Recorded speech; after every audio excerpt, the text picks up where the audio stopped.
जो supreme court में media trial का मामला चला गया और freedom of speech and freedom of expression का मामला चला गया, और आज का बहुत बड़ा इशू है, इसके बारे में लोगों को कोई खास जानकारी नहीं है, तो इसलिए कुछ बातें मैं इसके बारे में भी आप लोगों को बताना चाहता हूँ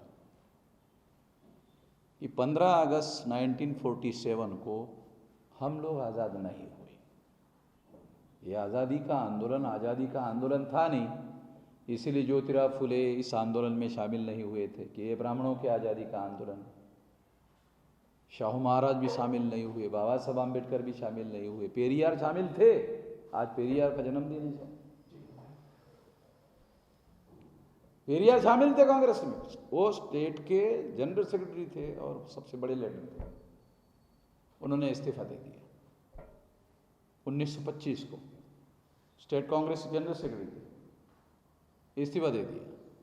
पेरियार ने इस्तीफा देकर वो जस्टिस पार्टी में शामिल, फिर जस्टिस पार्टी का नाम बदलकर उन्होंने, वो उसके सब सर्वे सर्वा हो गए थे, सबसे बड़े लीडर हो गए थे, और फिर उन्होंने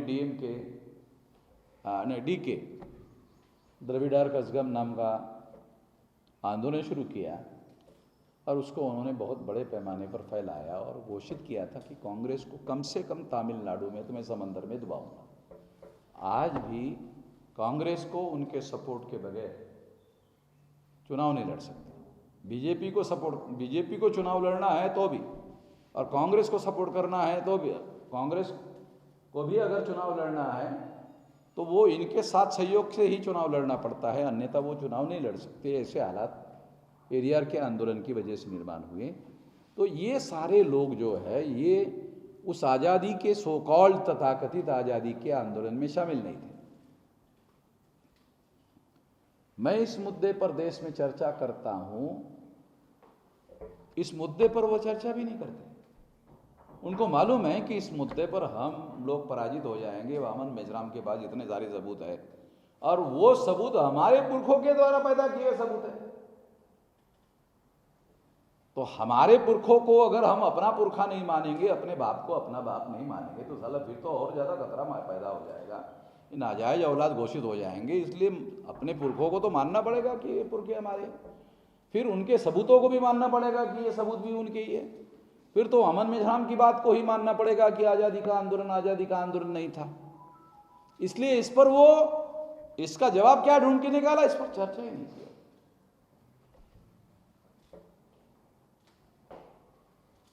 तो इस तरह से 15 अगस्त आज़ादी से हम लोग आज़ाद नहीं हुए। हम लोग आज़ाद कब हुए? जब 26 जनवरी 1950 को संविधान लागू हुआ, और संविधान के आर्टिकल 19 में freedom of speech and freedom of expression का मौलिक अधिकार दिया गया।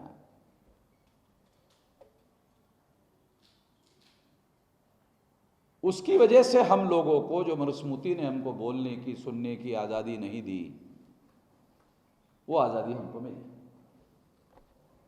और उस आज़ादी की वजह से, आर्टिकल 19 की वजह से हम लोग आज़ाद हुए। इतना इंपॉर्टेंट है आर्टिकल 19 हमारे लिए।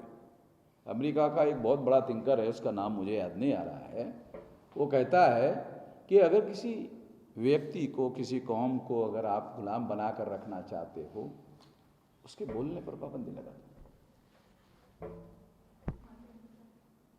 तो वो गुलाम बनाया जा सकता है, उस कम्युनिटी को गुलाम बनाया जा सकता है। तो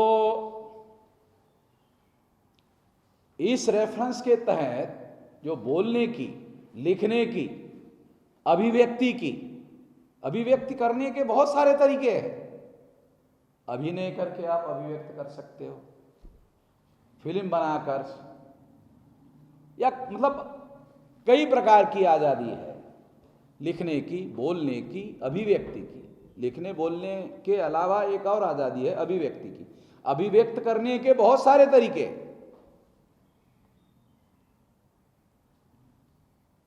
तो ये जो आज़ादी है, इस आज़ादी की वजह से हम लोग आज़ाद हुए। उसी आज़ादी की वजह से हम लोग बोलते बोलते चले इतना बड़ा आंदोलन लड़ा। क्योंकि अखबार वालों ने हमारी बात नहीं छापी, मीडिया वालों ने हमारी बात नहीं लोगों तक पहुंचाई, मगर हम बोलते बोलते बोलते बोलते बोलते बोलते इतना बड़ा आंदोलन हमने खड़ा कर दिया। तो उनको मालूम है कि ये 2 बार जो हमने भारत बंद किया है वो इतना बड़ा कार्यक्रम था, इतना बड़ा ये था, उससे शासक वर्ग डरा हुआ है पूरा का पूरा। क्योंकि ये 10-20 बार अगर भारत बंद करो तो ये 6 लाख गांव तक आंदोलन पहुंच जाएगा, लोगों तक हमारी आवाज पहुंच जाएगी, जो आवाज नहीं पहुंचनी चाहिए, ऐसा कह रहे हैं। तो इसलिए मैं कह रहा हूं ये जो बोलने की जो आज़ादी है, freedom of speech and freedom of expression, ये वास्तव में हमारी आज़ादी है। तो इसलिए हमें 26 जनवरी 1950 को आज़ादी मिली।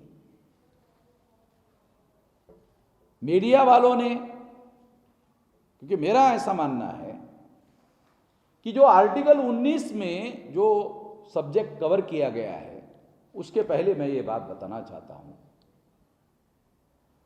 संविधान में आर्टिकल 17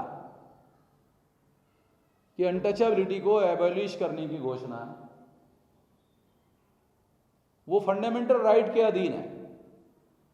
क्योंकि आर्टिकल चैप्टर नंबर 3 में 12 से शुरू होता है fundamental right,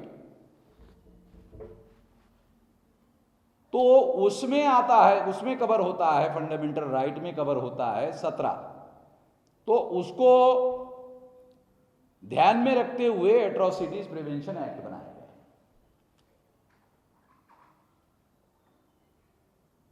atrocities prevention act बनाया गया,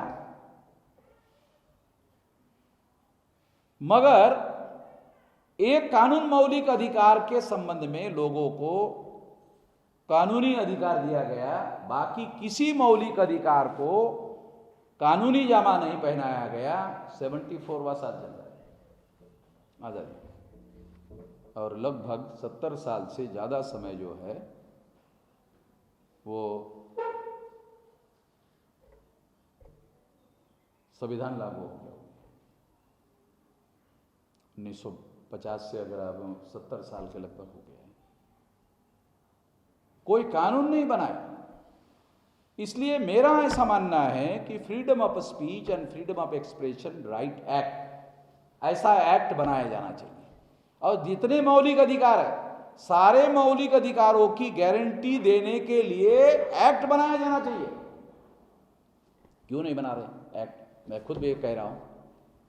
कुछ लोग ऐसा कह सकते हैं कि क्या एक्ट बनाकर मिश्राम जी तुम्हारे ऊपर पाबंदी ला सकते हैं, लाकर तो देखे। मैं तो ये कह रहा हूं, freedom of speech and freedom of expression right act, act बनाओ, कानून बनाकर अधिकार दो और कानून का उल्लंघन करने वाले लोगों को दंड दो। एक्ट बनाएंगे तो दोनों चीजें करनी पड़ेगी, अधिकार देना पड़ेगा और दंड भी देना पड़ेगा, सजा भी देनी पड़ेगी। ठीक है, ऐसा करना चाहिए। मगर अनुसूचित जाति, जनजाति, अदर बैकवर्ड क्लासेस के विरोध में जो ब्राह्मण हजारों सालों से घृणा अभियान चला रहे थे, अस्पृश्यता क्या है, ये जाति व्यवस्था क्या है, जाति व्यवस्था में जो ऊंच नीच की जो भावना है, ये हजारों सालों से ब्राह्मणों ने प्रचार किया। अस्पृश्यता घृणा अभियान का रिजल्ट है।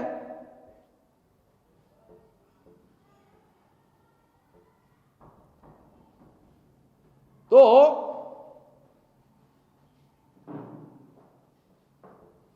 Freedom of speech and freedom of expression जो है, उसका एक्ट बनाया जाना चाहिए, उसका कानून बनाया जाना चाहिए। कानून, जितने मौलिक अधिकार है, सारे मौलिक अधिकारों को प्रोटेक्ट करने के लिए कानून बनाया जाना चाहिए। हर आदमी सुप्रीम कोर्ट नहीं जा सकता। अगर कानून बन गया तो कानून के तहत पुलिस अथॉरिटी को काम करना पड़ेगा। जब कानून होता है तो पुलिस अथॉरिटी के द्वारा रोक लगाई जा सकती है। अगर कानून नहीं हुआ, हाई कोर्ट और सुप्रीम कोर्ट के अलावा कोई आम आदमी हाई कोर्ट सुप्रीम कोर्ट नहीं जा सकता। इसलिए ये महत्वपूर्ण बात मैं समझाने का प्रयास कर रहा हूं कि freedom of speech and freedom of expression के जो साधन भारत में उपलब्ध है, जिस पर इन लोगों का नियंत्रण है, आधुनिक भारत में या आधुनिक दुनिया में जो राज हासिल किया जाता था प्राचीन भारत में, वो तलवार के बल पर, हथियार के बल पर, लोकतंत्र में तलवार, चाकू, छुरी, बंदूक, गोली नहीं चल सकती। आप राजपाट हासिल कर सकते हो, मगर उसमें चाकू, छुरी, बंदूक, गोली, हथियार नहीं चला सकते।